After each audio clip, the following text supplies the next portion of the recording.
বা খাই তো বুঝছে এই বাদা হেরার বাড়ি মানুষ ডাকিয়া নিচে তুই লুক করে জায়গা তুই গা তুল গা তাড়াতাড়ি এই হুতা হুইনা গিয়া তারিখে নামাইছে নামায় সাইরা হেরা ফুটে গেছে গা।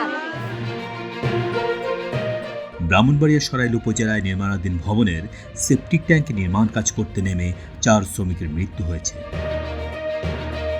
আজ বুধবার 20 মে বিকাল 3টার দিকে ব্রাহ্মণবাড়িয়া জেলার সরাইল উপজেলার কালীকচ্ছ ইউনিয়নের গলানিয়া গ্রামের আলিমিয়ার বাড়িতে এ ঘটনা ঘটেছে।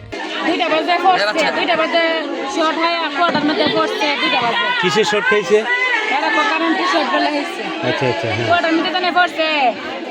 একজন করে তিনজন মানুষের নামাইছে, আমার বাবুর রেশরে নামাইছে, একজন মানুষের তুলতে গিয়ে তিনজন মানুষের নিজে নামাইছে। কে নামাইছে? মালিকের নাম কি?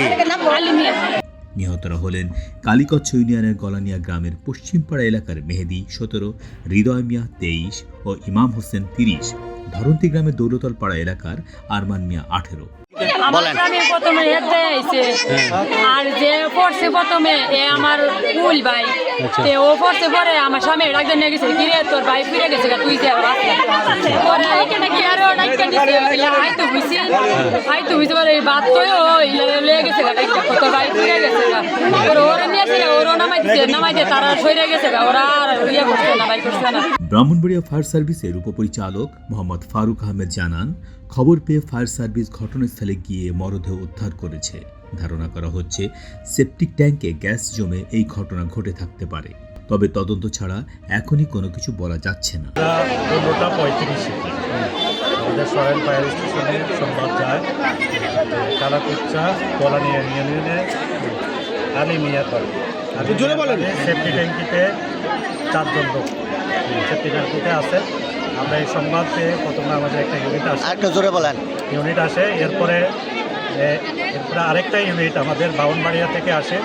2টা ইউনিট যৌথভাবে আমরা চেষ্টা করে 17:45 আমরা 4টা লাশ উদ্ধার করে এই ছিল আমাদের কাছে। ব্রাহ্মণবাড়িয়া সরাইল থানার ভারপ্রাপ্ত কর্মকর্তা মঞ্জুর কাদের ঘটনার সত্যতা নিশ্চিত করে জানান, খবর পেয়ে ঘটনাস্থলে পুলিশ পাঠানো হয়েছে। ফায়ার সার্ভিস গিয়ে সেফটি ট্যাঙ্ক থেকে মরদেহ উদ্ধার করেছে। লাশগুলো থানায় আনা হয়েছে। প্রাথমিকভাবে ধারণা করা হচ্ছে তাদের গ্যাসজনিত কারণেই মৃত্যু হয়েছে। তবে ফায়ার ব্রিগেডের লোকজন তারা বলেছেন গ্যাসজনিত কারণে তাদের মৃত্যু হতে পারে, এই ধরনের অনুমানের কথা তারা জানিয়েছেন।